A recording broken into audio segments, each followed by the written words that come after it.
J'avais l'impression d'avoir une espèce de corps étrange qui me pousse sur mon corps. Comme deux corps, comme des espèces de grosses bulles, tumeurs presque. Un truc dégoûtant, difforme, trop lourd, trop grand à mon goût. Et ils ont été là. Et en plus, après l'accouchement de mon fils, ces seins n'ont pas servi. Et je n'ai pas eu de montée de lait. Donc pour moi, une raison de plus pour les détester. Ambitus est un podcast produit par L'Éveil. L'Éveil est une association œuvrant dans la réinsertion socio-professionnelle et le rétablissement du lien social dans le canton de Vaud, en Suisse. Depuis 30 ans, L'Éveil propose toutes sortes d'ateliers et de mesures pour stimuler la créativité, le renforcement de la connaissance et de la confiance en soi auprès de personnes fragilisées et marginalisées. Derrière les chiffres et les statistiques des personnes, des humains dans toute leur multiplicité et diversité, avec des parcours aussi uniques que banals, autant miraculeux qu'ordinaires. Cette série de podcasts est un moyen de vous faire écouter des récits de vie souvent silencés, des vécus internalisés mais qui aujourd'hui vous sont partagés. L'ambitus représente en musique l'étendue d'un instrument ou d'une voix, de sa note la plus grave à la plus aiguë. Finalement, chaque être humain possède une tessiture de voix que l'on peut étendre métaphoriquement à sa vie, une mélodie composée de hautes notes et de basses notes. Ambitus a pour vocation de laisser ces mélodies complexes vibrer avec profondeur et émotion au gré des personnes concernées. Pour plus d'informations sur les activités et l'histoire de l'éveil, son directeur Oran Mackenzie vous explique tout dans l'épisode 0, le premier de la liste. Dans cet épisode, Simone vous raconte son parcours qui l'a mené vers 2 révélations de vie. Merci à Simone pour son partage et bonne écoute à vous. Attention, ce témoignage évoque des violences et aborde des questionnements profonds liés à l'identité.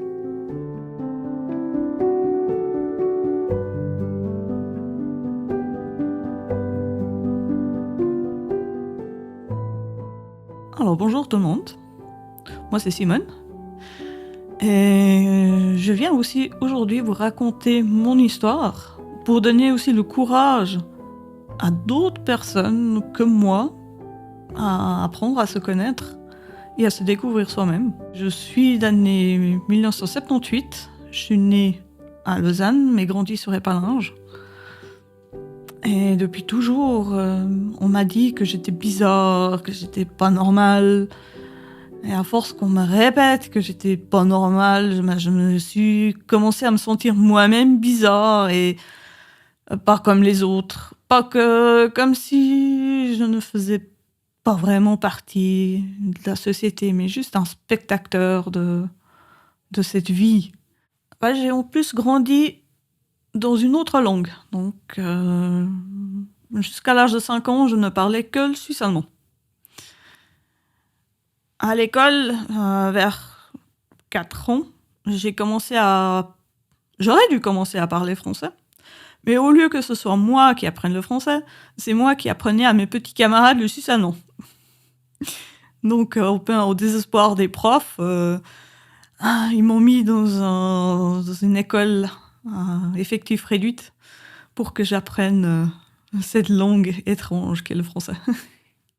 Il y a plusieurs éléments qui font que j'étais pour les autres bizarre, parce que d'un, je parlais pas le français. Et puis 2, pour moi, les interactions avec les autres enfants, c'était pas normal. Pour moi, les autres enfants, ils faisaient trop de bruit, ils couraient trop, et ils faisaient trop de trucs inutiles, qui étaient trop enfants pour moi. Je ne voyais pas le but, le rôle de par exemple, juste courir dans la cour et de faire du bruit. Pour moi, c'était on est à l'école pour apprendre et pas pour jouer. Non, en plus, moi, je me faisais beaucoup chicaner par les autres enfants. Donc, vraiment, des fois, on me chicanait physiquement aussi. On me traitait tous les noms. Et je faisais vraiment de mauvaises notes. Donc j'étais la plus mauvaise de l'école pour écrire. Donc c'était vraiment... Puis en plus on avait une prof qui était vraiment bizarre dans la première école. C'était vu qu'elle est mauvaise à l'école, il faut la mettre de côté aussi. Donc c'est toujours ça. Donc l'école, les premières années, c'était l'enfer. Et je n'y retournerai jamais. À la maison, en fait, il y avait mon père. Et si on ne faisait pas ce que lui pensait et disait, on se faisait tabasser. Et si on suivait bien ce qu'il disait, et moi, des fois, je réussissais à le faire, et il nous servait de la colle. Et à ce moment-là, c'était mieux. Il nous tabassait une fois pas. Mais ouais, l'alcool, ce produit qui nous a été servi depuis l'âge de 1 an et demi, 2 ans. Nous accompagne pendant des années et des années. Les premiers cuts, je me souviens, c'était pendant une dizaine d'années à peine.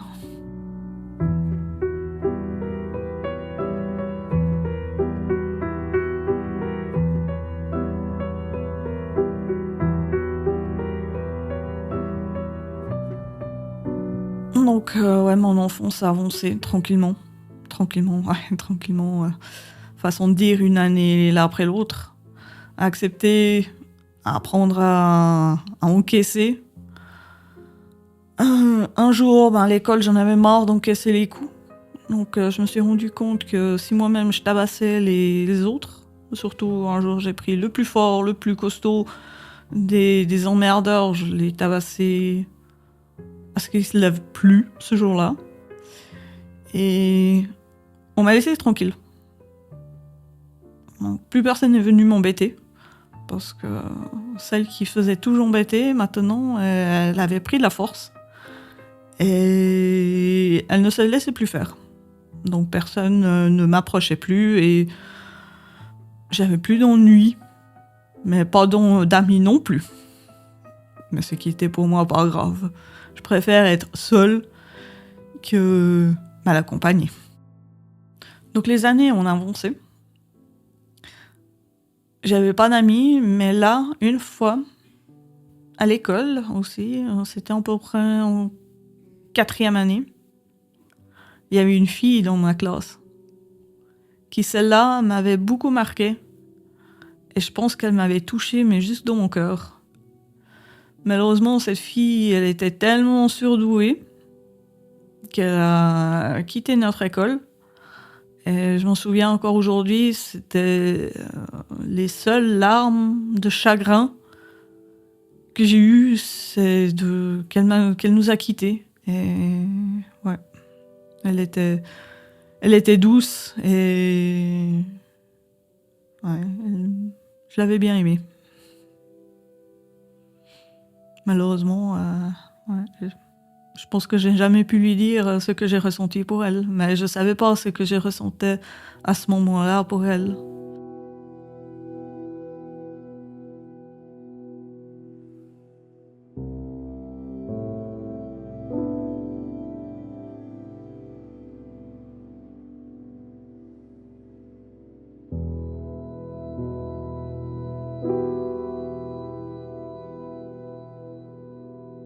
Les dernières années à l'école, il y avait beaucoup de filles et de garçons, surtout les filles. Elles tombaient amoureuses de garçons. Les filles avaient toujours des histoires d'amour.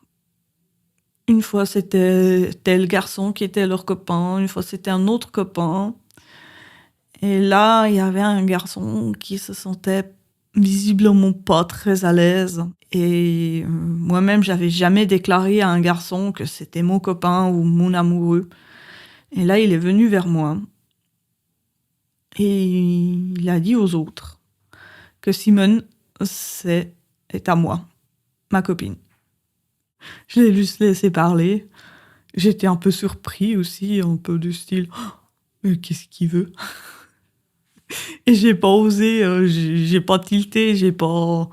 Ouais, c'était pour moi un peu trop... Et qu'est-ce que tu fous là?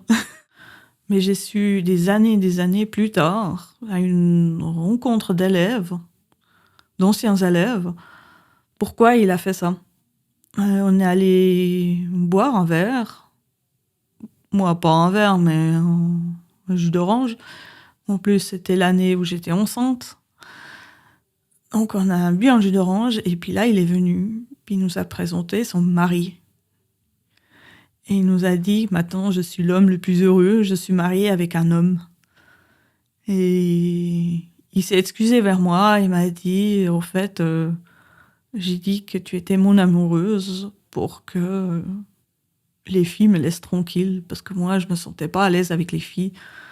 Mais ouais, toi, tu étais la seule qui m'envahissait pas.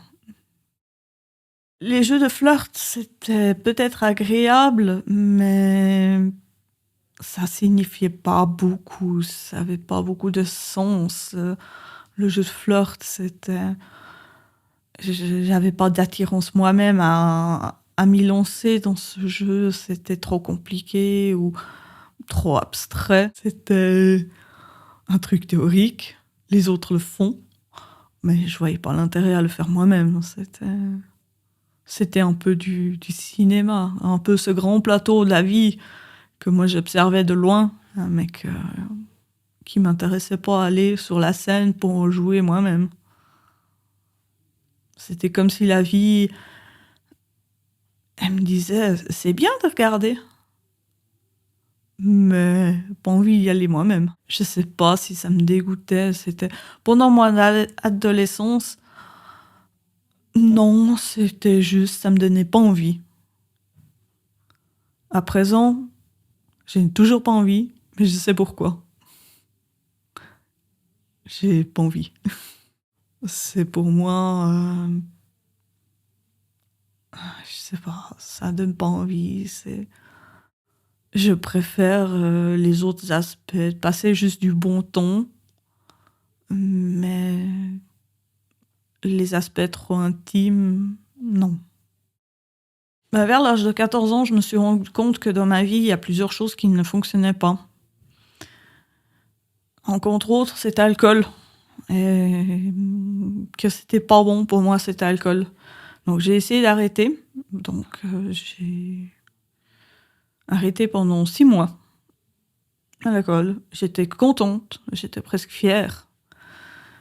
Mais là, mon père, il me disait toujours, si tu ne bois pas, tu ne seras jamais adulte. Et ça a tenu 6 mois, et après 6 mois, malheureusement, j'ai replongé, comme avant, encore pire. Et on a recommencé à boire en soirée, le vendredi soir surtout. Pour pas que les autres gens ils s'aperçoivent quand même trop qu'il fallait pas quand même être bourré à l'école. J'ai fini cette école vers 16 ans.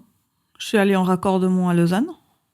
C'était aussi une année plein de surprises, plein de nouveaux camarades. On connaissait pas. Donc les gens, ils me prenaient... pour une fois, j'avais pas passé pour la marginale, mais une personne un peu bizarre quand même. Et je me souviens, par exemple, une fois, il y avait un groupe de filles, parce que je porte les cheveux courts. Il y avait un groupe de filles qui pensaient que j'étais un garçon. Et pendant plusieurs jours, en fait, elles traînaient autour de moi. Elles essayaient de me faire des sourires, des petits clins d'œil. Et un jour, je leur ai quand même dit, mais écoutez, je veux pas vous décevoir, mais je suis pas un garçon. Et là, elles ont arrêté, elles m'ont regardé un peu bizarrement, puis je suis désolée. Mais ça faisait drôle de se faire draguer par des filles. C'était marrant. Ça faisait même presque chaud au cœur. C'était la première fois que ça m'arrivait. Donc j'ai fini cette année de raccordement. Malheureusement, après ce raccordement, nous n'avions pas les moyens financiers pour que je puisse continuer mes études. Et là, j'ai trouvé un apprentissage comme monteur en tableau électrique. L'apprentissage, au début, ça s'est bien passé. C'est la théorie, ça se passait très très bien. C'est un apprentissage sur 4 ans. Mais mon maître d'apprentissage, lui, il me trouvait aussi bizarre. Et un jour, mon maître d'apprentissage me demandait est-ce que tu es normal ? Moi, je n'ai pas répondu avec une réponse, mais avec une contre-question. Je lui ai demandé si lui, il était normal. Et bien là, il me répond, mais bien sûr, je suis normal. Et encore une fois, dans mes réponses à ma façon, je lui ai répondu, eh bien, moi, je préfère ne pas être normal. Sa réaction, c'était de se tourner sur le pas et claquer la porte du bureau et pour y s'enfermer. Et mon apprentissage s'est terminé quelques semaines plus tard. Et j'ai su que j'avais réussi les examens parce que mon maître d'apprentissage est encore devenu encore plus exécrable. Et là, je lui ai dit, droit sur la tête, je sais que j'ai réussi mes examens. Tu es devenu impoli avec moi, tu m'as même pas dit bonjour, tu m'as foutu le papier sur la table de mon travail du jour, donc je sais, j'ai réussi. Il m'a dit, oui, t'as réussi. J'ai dit, eh bien, moi, j'ai encore le droit d'avoir 3 semaines de vacances avec les heures supplémentaires. J'aimerais bien les prendre. Il m'a répondu, plie tes affaires, je veux plus te voir dans 2 heures, tu es loin. Donc, j'ai pris toutes mes affaires et j'ai quitté cette entreprise pour y plus jamais poser les pieds. Pendant mon apprentissage, pourquoi mon maître d'apprentissage me détestait comme ça ? Et une raison bien claire, c'est que à 20 ans, 19-20 ans, j'ai repris la force à 2 mains pour arrêter cette fois définitivement l'alcool. Et mon maître d'apprentissage était aussi le premier commandant des sapeurs-pompiers volontaires d'Épalinges. Et quand j'ai arrêté l'alcool, le commandant a décidé que c'était mieux pour toute la compagnie de ne plus boire pendant les exercices. Donc le premier officier, qui était aussi mon maître d'apprentissage, avait pris ça très mal qu'on ne boive plus d'alcool au travail et aux pompiers. Donc quand moi j'ai réussi en plus mon apprentissage, que lui il avait parié avec plusieurs amis que j'allais pas réussir, et que j'ai réussi, donc il a perdu son pari avec des amis, il a perdu même de l'argent avec ça. Je sais pas la somme d'argent, mais je l'ai appris par le commandant des pompiers, que lui il avait gagné parce que lui il disait Simone elle va réussir. Et j'ai réussi. Avec une meilleure moyenne que tous les autres apprentis avant moi.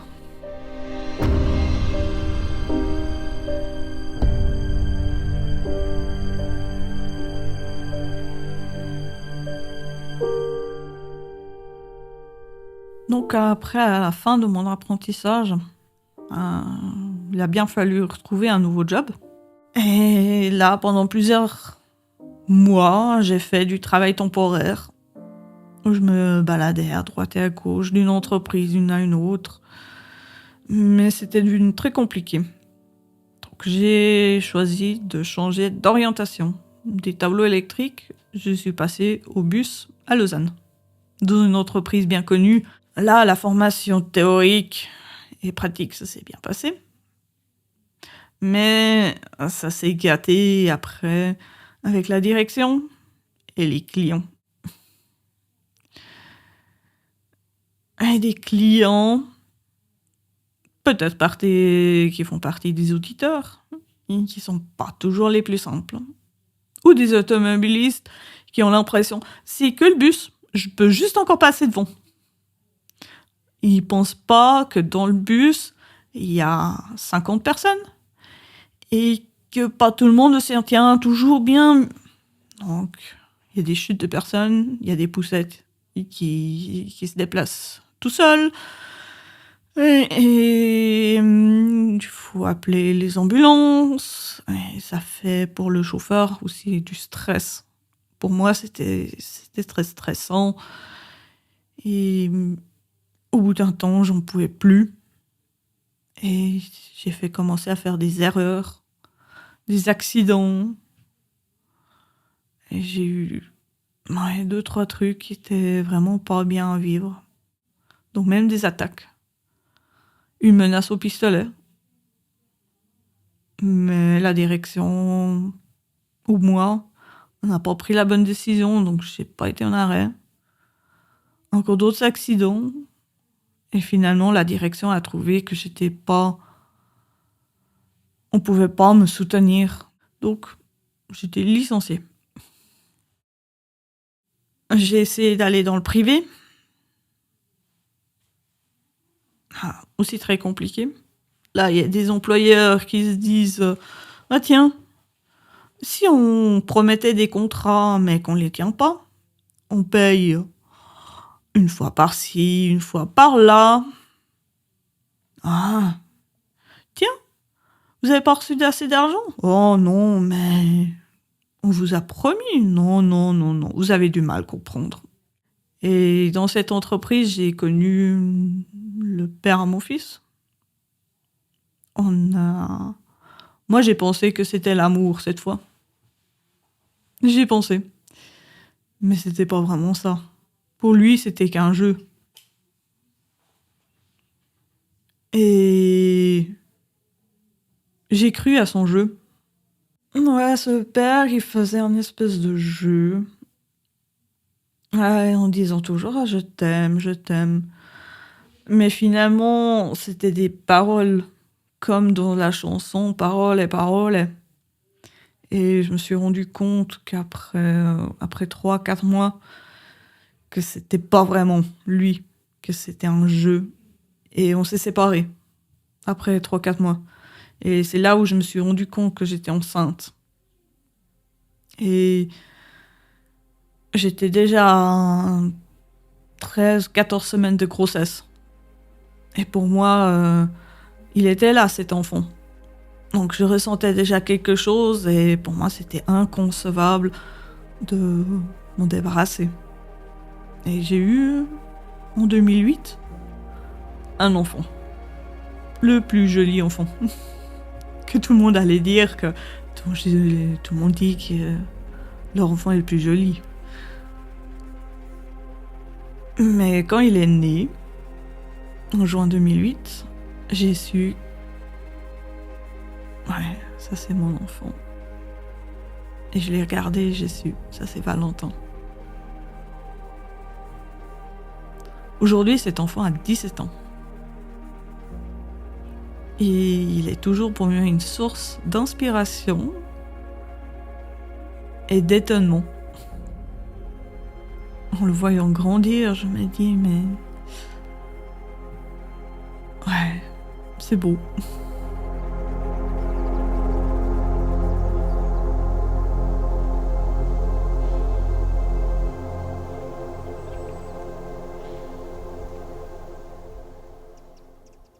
Mais avec le père,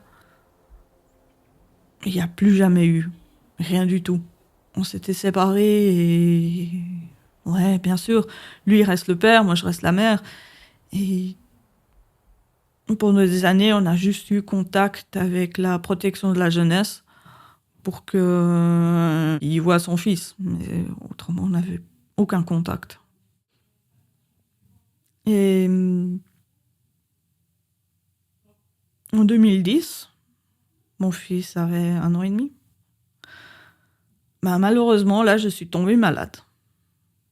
Mais pas sans mon petite grippe. Au début, ça a commencé par un simple mal de tête. Et le soir, je ne pouvais plus rien faire. J'ai dû être hospitalisée en ambulance. Et j'ai appris que j'avais une méningite virale. Ma vie a tourné complètement. Tout ce que j'ai vécu avant, ça s'est transformé en espèce de brouillard, en espèce d'océan, avec tous les souvenirs qui se sont brassés. Et il y a des trucs que j'ai oubliés, il y a des trucs qui sont revenus. Et c'était très très compliqué. Même le français que j'avais appris à l'âge de 5-6 ans, les premiers jours, les infirmières, elles me parlaient en français. Ça passait, moi, d'une oreille à l'autre, comme si un souffle chaud en hiver d'été. Je ne comprenais plus rien. J'ai dû attendre plusieurs jours que la fièvre passe pour que mon cerveau y réalise de nouveau qu'est-ce que c'est cette langue française. Et je suis restée 2 semaines à l'hôpital et je suis rentrée à la maison. Je suis allée voir un neurologue à cause des maux de tête. J'avais des grosses crises de migraine. Et ce neurologue, il m'a dit, soit ça part dans l'année qui vient, soit il faut apprendre à vivre avec. Je me suis rendu compte que les semaines passaient. Donc je me suis rendu compte que les semaines passaient, mes maux de tête ne passaient pas, mes vertiges devenaient de plus en plus importants. Et là, j'avais demandé au neurologue est-ce que je pouvais reconduire. Lui m'a dit oui, vous pouvez reconduire, mais il m'a signé aucun papier pour une assurance. Donc j'ai rendu mon permis professionnel de car, de bus. Et j'ai encore une fois changé de domaine professionnel pour devenir cette fois accueillante au milieu familial à domicile. Autrement dit, maman de jour. Donc à partir de ce moment-là, malgré mes migraines, j'ai accueilli des enfants chez moi, en bas âge. Des enfants entre 3 mois et 6 ans. Et c'était pour moi une jolie activité de voir mon fils, qui est un enfant unique, solo, d'avoir des petits camarades avec qui il pouvait partager du temps. Mais je me suis rendu compte que voir mon fils grandir et qu'il y a des trucs qui étaient différents entre son enfance et mon enfance. À part, bien sûr, que moi, je n'avais pas d'alcool à mon fils, que c'était des principes que je me suis dit que c'est quelque chose que je ne ferais jamais à mon fils. Je ne tabasserai pas mon fils. Je ne dirai jamais à mon fils que je le mettrais dans un home si j'avais de l'argent. Je ne toucherai pas mon fils, que l'alcool, c'est pas bon non plus. Mais je me suis rendu compte qu'il y a quelque chose qui est différent. Et c'est là que je me suis rendu compte qu'il fallait que j'aie de l'aide. Parce que avec mon salaire de maman de jour, je gagnais pas assez d'argent. Donc j'étais au social déjà depuis la naissance de mon fils. Et j'arrivais pas à retrouver pied après cette méningite. Toujours 5-6 ans après, toujours des problèmes de santé. Et mon moral était aussi au plus bas. Et j'ai commencé à chercher de l'aide. Donc, physiquement, on m'a dit que c'était la fibromyalgie. C'est pour ça que mon corps, il péclotait. Une fois j'avais mal comme ça, une fois j'avais mal là. Mes articulations sont douloureuses. La fibromyalgie, pour moi, c'était un grand choc. Surtout, je ne savais pas du tout qu'est-ce que c'est. J'ai dû aller chercher sur Internet. Et une inflammation chronique des muscles et des tendons, avec des symptômes qui sont aussi longs qu'un bras. Entre la fatigue chronique, les douleurs chroniques qui sont variables, des migraines, les yeux secs, la peau sèche, les irritations intestinaux, les nuits qui ne sont pas reposantes. La liste est aussi presque aussi longue que le corps grand. On pourrait presque trouver un symptôme à chaque partie du corps. Et les spécialistes ne reconnaissent pas vraiment cette maladie. Il y a beaucoup de sceptiques, médecins même sceptiques, fibrosceptiques, qui disent non, ça n'existe pas. Et c'est très très difficile. Pour l'AI, ça n'existe pas non plus. C'est pas reconnu. Un jour, j'ai craqué. Et mon assistant social a dit ce serait bien que j'aille voir un psychologue ou psychiatre. J'ai discuté avec cette personne qui m'a beaucoup aidée et qui un jour m'a dit mais j'aimerais bien vous faire passer un test. Il m'a posé des questions un peu bizarres du style est-ce que vous aimez bien les rituels, avoir une journée bien rythmée? Est-ce que vous avez des trucs, par exemple, est-ce que vous avez certains textiles que vous aimez ou certains textiles que vous aimez pas du tout sur votre corps? Et il m'a aussi demandé des questions, est-ce que sur ma sensibilité, sur le bruit, sur la lumière, ma manière de penser. Il m'a demandé mais un questionnaire qui était presque interminable pour moi ce jour-là. Et il m'a dit mais moi j'ai un soupçon. J'aimerais bien que vous alliez passer des tests neuropsychologiques. Encore un mot très compliqué. La neuropsychologie, c'est la science, la manière de fonctionner notre cerveau. Donc, je suis allée faire ces tests. Et puis là, on me dit TSA. Donc, à 40 ans, j'ai appris que je suis autiste. Et pas folle. Et pas bizarre. Et pas une intrus de la vie. Mais juste avec un autre fonctionnement. Il y a encore un autre mot qui décrit ce truc. C'est la neuroatypie. Neuro pour le cerveau, mais juste un développement du cerveau qui est différent.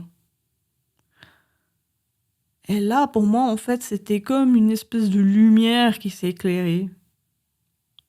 Donc, ma vie, elle était normale, juste différente des autres. Et cette différence, après cette méningite qui m'a ramené des anciens souvenirs, j'ai des souvenirs qui sont revenus depuis ma toute petite enfance. Par exemple, une fois on était dans la queue leu, dans la cour d'école, pour attendre qu'on puisse rentrer dans la classe. Et il y avait une façon bien spéciale de donner la main. Les garçons devaient donner la main par-dessus celle de la fille. Donc la fille devait donner la main par-dessous. Et moi, bien sûr, née comme fille, je devais la donner cette main comme ça. Mais j'étais plus grand que ce garçon. Donc je ne voyais pas la raison pourquoi moi je devais me baisser pour donner cette main au garçon. Mais non, je me suis fait gronder. On ne réfléchit pas logiquement, on ne réfléchit que ce qui se fait culturellement. Et là, je me suis dit, mais oui, je n'ai fait que réfléchir logiquement. Et on m'a aussi toujours dit, et je me suis rendu compte après, ou même des années plus tard, quand le social a décidé de m'envoyer dans des mesures, que mon image de moi, je pouvais la revoir complètement. Et que moi, Simone, je me sentais pas bien dans mon rôle de femme. Il y avait quelque chose qui jouait pas. Mais j'ai aussi réfléchi, est-ce que Simone serait un homme? Non. Et très longtemps, j'ai pas su mettre de mots. Jusqu'à ce qu'un jour, un chanteur, que peut-être certains ont aussi entendu, Nemo, explique ce que c'est. La non-binarité. Tiens, ça a un nom. C'est pas juste une bizarreté de la nature, non, ça a un nom. Et là, il y a des trucs qui sont encore venus dans mon souvenir. Vers l'âge de 11-12 ans, quand à l'école, j'ai dit, au premier cours d'éducation sexuelle, quand je serai grande, je me ferai couper les seins. Tout le monde avait rigolé. Mais après avoir appris qu'est-ce que c'est la non-binarité, je sais que je veux le faire. Et je suis en procédure pour le faire. Et si je pouvais dire à tout le monde qui avait rigolé à ce moment-là, eh bien voilà les petits cons, moi, je le fais. Plus personne ne pourra rigoler. Et ces mesures que je fais à présent me font du bien. Parce que c'est pour affirmer mon identité. Et plus accepter ce que les autres me disent que je suis, mais me construire moi-même. Et c'est ce que j'aimerais passer juste ce message, ayez la force et le courage de vous construire tous vous-même. Dans cette non-binarité, il n'y a pas seulement l'effet psychologique de savoir quel est le nom, mais il y a aussi l'aspect physique. Et couper les seins, pourquoi ? Moi, quand j'étais adolescente, j'avais grandi jusqu'à ce moment-là, comme n'importe quel autre enfant, avec un torse plat. Jusqu'à l'âge de 10-11 ans, toutes les filles ont un torse plat, n'ont pas de seins. Et quand ces seins ont commencé à pousser, certaines filles sont très contentes de se mettre de la ouate dans des petits soutiens-gorge. Moi, c'était plutôt le contraire. J'avais l'impression d'avoir une espèce de corps étrange qui me pousse sur mon corps.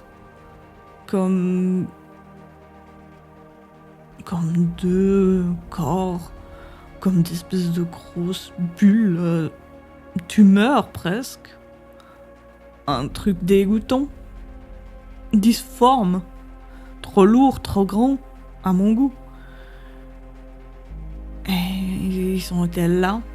Et en plus, après l'accouchement de mon fils, ces seins n'ont pas servi. Et je n'ai pas eu de montée de lait. Donc pour moi, une raison de plus pour les détester. Je les ai pas aimés. Et chaque fois que je fais du sport, que je vais marcher, je les sens bouger. Et ça me dérange. Et pendant longtemps, comme on m'avait dit que faut juste les accepter, pendant ce cours, que tout le monde avait rigolé, non. Aujourd'hui, je suis là et je dis non. Il n'y a pas besoin de juste accepter.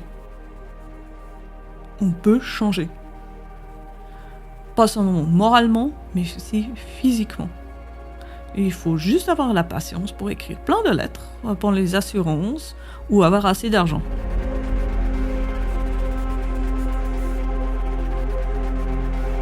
Pour moi, être femme, en fait, j'observais les filles, les adolescentes, les femmes, même adultes, je les observais à vouloir être belles, à vouloir faire ceci, faire des...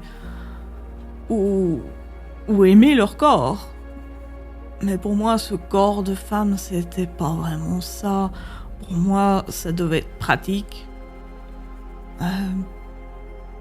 Et quand on parle, par exemple, j'ai eu un atelier réservé aux femmes. Et à certaines femmes, elles disaient « je me sens dans la bulle féminin ». Elles auraient pu parler chinois. Ça aurait pour moi résonné la même chose. Je ne comprenais pas. Moi, je ne me sens pas à la maison dans ma bulle féminine. Je suis un être humain. Et très longtemps, moi, j'ai toujours dit « mais on est tous des êtres humains. Pourquoi faire la différence entre un homme et une femme ?» La seule chose qui change, bien sûr, une femme met un enfant au monde, l'homme fournit le matériel pour. Mais je voyais pas vraiment le rôle, en plus, dans notre société. Quel est le rôle de la femme ? Quel est le rôle de l'homme ? Mais les deux peuvent faire tout. Et avec mon fils, ça fait pas longtemps que j'ai parlé de mon autisme. Parce que mon fils, il avait l'impression que qu'il y a quelque chose que, comme tout adolescent, il est arrivé vers moi et puis il m'a dit « Maman, mais pourquoi tu me détestes ?» Et je lui ai expliqué non, que je le détestais pas, mais que juste peut-être j'ai exprimé un peu différemment mon attachement à lui. Mon fils me tient à cœur. Je tiens à cœur que ce qu'il puisse grandir avec sa créativité, avec ses envies. Mais la communication, pour moi, elle n'est pas évidente. Mais là, je lui ai dit, il y a 2-3 mois en arrière, que j'étais autiste, à présent qu'il a 17 ans. La non-binarité, en fait, je lui ai juste expliqué. Pour l'instant, je crois qu'il connaît les mots, parce qu'à présent, c'est beaucoup plus dans les médias aussi, que pour lui, rien n'allait changer. J'allais rester sa maman. Et qu'on allait toujours garder cette complicité entre lui et moi.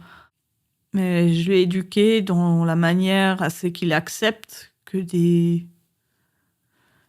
la vie, c'est pas toujours la binarité, que femme, homme, marié, avec 2, 3, 4 enfants, maison, job.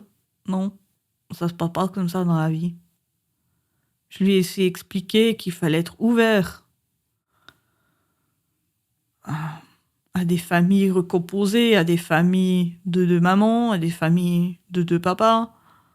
Et puis que nous, on était par exemple une famille séparée. Et puis qu'il y avait des femmes qui se changeaient en hommes, puis des hommes qui se changeaient en femmes. Et puis qu'il y avait des hommes ou des femmes qui se sont ni l'un ni l'autre. Donc il y avait une autre catégorie, encore la non-binarité.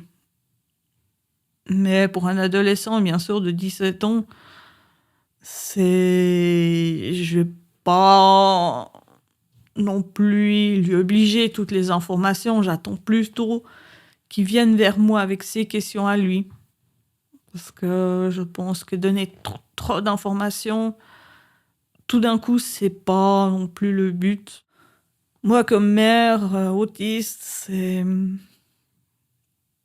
avoir un enfant, c'est un espèce de grand voyage avec des découvertes sur mon enfance et son enfance. Je vois les différences que lui, il a fait, qu'avec ce que moi j'ai vécu. Par exemple, une grande différence, c'était mon père ou ma mère m'avaient jamais soutenu quand je me faisais embêter par mes camarades de classe. Le jour où mon fils s'est fait embêter à l'école, j'ai pas hésité. Je suis allée à la direction. Je leur ai dit non, ça fonctionne pas. Il faut que vous arrêtiez le harcèlement scolaire. Et j'ai tapé sur la table de la direction jusqu'à ce qu'ils changent quelque chose à l'école. Jusqu'à ce qu'ils interviennent, que les harceleurs arrêtent. Je voulais pas que mon fils vive ce que moi j'ai vu, c'est dans cette enfance difficile, me se faire embêter et à la fin ne plus avoir d'autres ressources que de tabasser ses camarades. Je voulais que mon fils puisse grandir sereinement. Pour moi, participer à ce podcast, j'aimerais juste passer un message à tous les gens qui écoutent là dehors que, avec toutes ces difficultés, tout le monde a des difficultés, ou beaucoup ont des difficultés, c'est qu'il n'y a pas besoin de les ronger ou les ronger dans soi. Que c'était pas une honte d'avoir des problèmes, d'être différent, de ressentir ça différent. Bien sûr, il faut pas non plus le crier sur tous les toits. Mais qu'il n'y avait pas besoin de souffrir en silence. Qu'on pouvait dire aux autres gens que je me sens différent. Et prendre le courage d'aller mieux. Et c'est ce que j'aimerais bien dire aux gens. Sentez-vous libre de vivre votre vie et pas celle des autres. En tout cas, Nemo, si un jour tu écoutes ce message, eh bien moi j'aimerais bien te dire que tu es un exemple aussi pour moi. que même si on n'a pas eu la même vie, mais tu m'as donné un petit coup de pouce pour aller en avant. Merci. Je suis pas très grande, je suis un peu rondoulette. Et plutôt une apparence avec des habits assez sobres, jeans, t-shirt. Et dans cette image de soi, c'est des projets aussi pour l'avenir. Y réfléchir à quoi je voulais ressembler, à quoi je voulais que mon corps ressemble. Donc il y a plusieurs étapes qui vont se faire. Faire un bilan hormonal, pour moi, ça me permet de peut-être comprendre pourquoi j'ai des problèmes. J'ai eu des problèmes avec les cycles de femmes, que j'ai eu la chance de me faire opérer, de plus avoir de cycle. Mais je sens, j'ai toujours des maux de ventre, c'était jamais régulier. Et j'ai l'impression que c'est quelque chose qui ne joue pas. Par exemple, j'ai des poils au menton qui me poussent. Et je dois les couper régulièrement. Sinon, j'aurais une mini barbe. Qui moi-même, me fait un peu bizarre. Je pense qu'il y a un problème hormonal. Et donc je vais faire C'est tout des trucs qui vont venir, des démarches qui arrivent dans le futur. Et j'avance un pas après l'autre. Je pense que si je refaisais un podcast dans 1 ou 2 ans, il y aurait une suite.